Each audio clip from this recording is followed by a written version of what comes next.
Sebelumnya, Assalamualaikum warahmatullahi wabarakatuh. Perkenalkan, nama saya Tegar Ahmad Pujalgowo, NPM 2051030166. Di sini, saya dari Prodi Akuntansi Syariah kelas B yang akan memenuhi ujian akhir semester Fikih Muamalah, yaitu mereview jurnal yang diampu oleh Ibu Diah Mukminatul Hasimi, SEI, MESY. Untuk jurnalnya itu sendiri, contohnya seperti yang ada di layar samping saya, dan untuk referensi jurnalnya saya cantumkan di deskripsi. Dari referensi jurnal tersebut, saya mendapatkan jurnal yang berjudul Problematika Penyertaan Akad Wakalah dalam Pembiayaan Murabahah dalam Bank Syariah, dengan nama jurnal tersebut yaitu Jurnal tentang Akad Wakalah. Volume dan halamannya yaitu volume 14 nomor 1 dan halaman 21 sampai 29. Tahun dari jurnal tersebut yaitu tahun 2018 dengan penulis Ani Yunita dan saya sebagai reviewer Tegar Ahmad Pujalgowo, dan tanggal reviewer yang saya review yaitu tanggal 13 Januari 2022. Adapun latar belakang yang saya dapat dari jurnal tersebut yaitu perbankan merupakan salah satu lembaga keuangan yang memberikan sumbangsih yang cukup besar untuk kemakmuran rakyat. Lahirnya Undang-Undang Nomor 10 Tahun 1998, perubahan atas Undang-Undang Nomor 7 Tahun 1992 tentang perbankan, maka mulai diberlakukan dual banking system sehingga operasional perbankan nasional dapat didasarkan dengan sistem bunga dan atau sistem syariah, yang pengelolaannya dijalankan oleh bank konvensional dan bank syariah. Bank konvensional adalah bank yang menerapkan sistem bunga dalam menjalankan kegiatan usahanya, sedangkan bank syariah adalah lembaga keuangan yang usahanya pokoknya memberikan kredit dan jasa-jasa dalam lalu lintas pembayaran serta peredaran uang yang pengoperasiannya disesuaikan dengan prinsip-prinsip syariat Islam.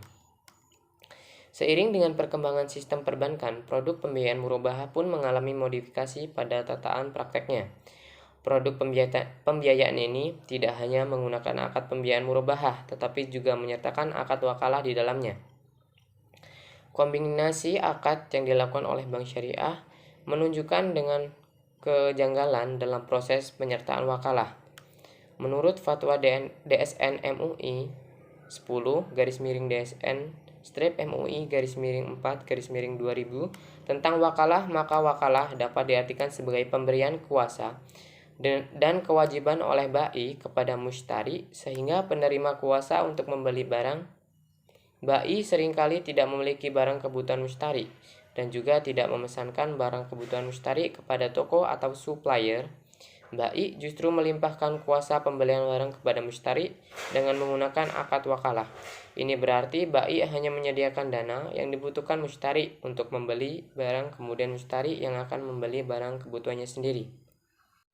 Dari jurnal tersebut mendapatkan tujuan penelitian, yaitu artikel ini atau jurnal ini ditulis oleh penulis, yaitu mengenai problematika penyertaan akad wakalah dalam pembiayaan murabahah pada bank syariah. Nah, adapun permasalahan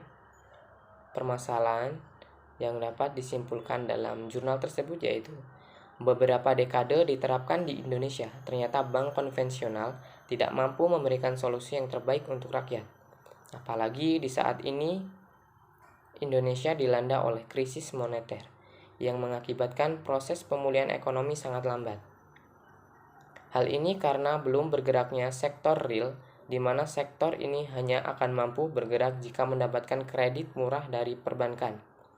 Dari sinilah bank syariah dibutuhkan sebagai lembaga perbankan alternatif dan solusi dalam penyelesaian problema ekonomi di Indonesia, bahkan di dunia. Setelah itu, metodologi penelitian yang digunakan pada jurnal ini, yaitu jenis penelitian ini merupakan penelitian normatif dengan menggunakan metode studi pustaka.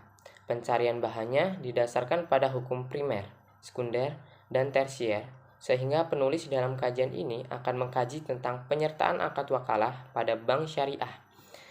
Pembahasan akad disesuaikan dengan ketentuan Al-Quran, Al-Hadis, fatwa-fatwa Dewan Syariah Nasional, dan peraturan perundang-undangan yang terkait dengan permasalahan. Dan pendekatan konseptual. Pendekatan perundang-undangan dilakukan dengan menelaah undang-undang dengan religius yang berkaitan dengan isu hukum yang ditangani. Penulis dalam kajian ini akan menelaah peraturan perundang-undangan yang berkaitan dengan perbankan syariah, Al-Quran, Al-Hadis, maupun ijtihad melalui fatwa Dewan Syariah Nasional yang berkaitan dengan akad wakalah dan murabahah. Adapun hasil penelitiannya yaitu langkah pemberian akad wakalah inilah yang menjadikan bank syariah terkadang kurang bijak dan tidak hati-hati menerapkan media wakalah pembelian barang ini. Ketentuan pertama, butir 9 Fatwa DSN nomor 04 DSN strip MUI _4 2000 tentang murabahah telah menetapkan bahwa jika bai hendak mewakilkan kepada mushtari untuk membeli barang dari pihak pemasok, maka akad jual beli murabahah harus dilakukan setelah barang secara prinsip menjadi milik bai. Dan selanjutnya, pemberi kuasa wakalah dari bai kepada mushtari atau pihak ketiga manapun harus dilakukan sebelum akad pembiayaan murabahah terjadi. Dalam kenyataannya, pelaksanaan akad pembiayaan murabahah seringkali mendahului dari akad wakalah. Bagaimana dapat dikatakan barang telah menjadi milik bai jika pemberian dana pembelian barang saja dilakukan setelah akad pembiayaan murabahah ditangani? Salah satu resikonya yang akan ditanggung oleh bai terkait pembiayaan murabahah adalah resiko yang timbul dari barang yang dijual kepada mushtari. Pada saat bai membeli barang yang diminta oleh mushtari, maka secara teoritis bai menanggung resiko kehilangan atau kerusakan pada barang-barang tersebut dari saat pembelian sampai diserahkan kepada mushtari. Pernyataan wakalah di dalam akad pembiayaan murabahah sebenarnya mengurangi substansi daripada murabahah itu sendiri. Hal ini tentu saja dapat menurunkan kualitas perbankan syariah itu sendiri. Pihak bai menyertakan wakalah di dalamnya karena pihak bai tidak ingin kesulitan memenuhi barang yang diinginkan mushtari. Berdasarkan pernyataan pihak bai tersebut, maka alasan digunakannya wakalah adalah agar mempermudah pihak bai. Hal ini disebabkan pihak bai tidak dapat mengurus semuanya secara keseluruhan. Perihal penyediaan barang. Pihak bai menyertakan akad wakalah agar lebih membantu mushtari, karena mushtari bisa membeli barang sesuai dengan kriteria yang diharapkannya, sehingga terdapat kemungkinan barang yang dibeli mushtari bertentangan dengan syariat Islam. Selanjutnya adalah kelebihan. Karena jurnal tersebut menggunakan penelitian normatif, dalam penelitian itu menyertakan hukum yang tertulis dikaji dari berbagai aspek seperti teori, filosofi, perbandingan, struktur, penjelasan umum dan penjelasan tiap pasal, formalitas dan kekuatan mengikat suatu undang-undang, serta bahasa yang digunakan bahasa hukum.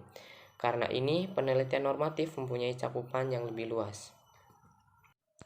Kekurangan dari penelitian normatif itu sendiri yaitu hanya ditujukan pada peraturan-peraturan tertulis, sehingga penelitian ini sangat erat hubungannya pada perpustakaan, karena akan membutuhkan data-data yang bersifat sekunder pada perpustakaan. Dari jurnal tersebut terdapat kesimpulan. Berdasarkan kajian yang telah diuraikan sebelumnya, maka dapat disimpulkan bahwa pembiayaan murabahah dengan menyertakan akad wakalah dapat mengurangi substansi dan kesyariahan murabahah. Hal ini dikarenakan dengan adanya penyertaan akad wakalah dalam pembiayaan murabahah, maka bai memberikan kuasa pembelian barang kepada mushtari dengan mengatasnamakan mushtari sendiri, sehingga dalam pembiayaan murabahah ini bank syariah hanya sebagai pemberi modal saja, bukan sebagai penjual atau pemilik modal atau barang. Hal tersebut bertentangan dengan Fatwa DSN nomor 04 DSN strip MUI _4 2000 tentang murabahah. Sekian review dari jurnal yang saya dapatkan. Kurang dan lebihnya saya mohon maaf. Kepada Allah saya mohon ampun. Saya akhiri, wabillahi taufiq wal hidayah. Wassalamualaikum warahmatullahi wabarakatuh.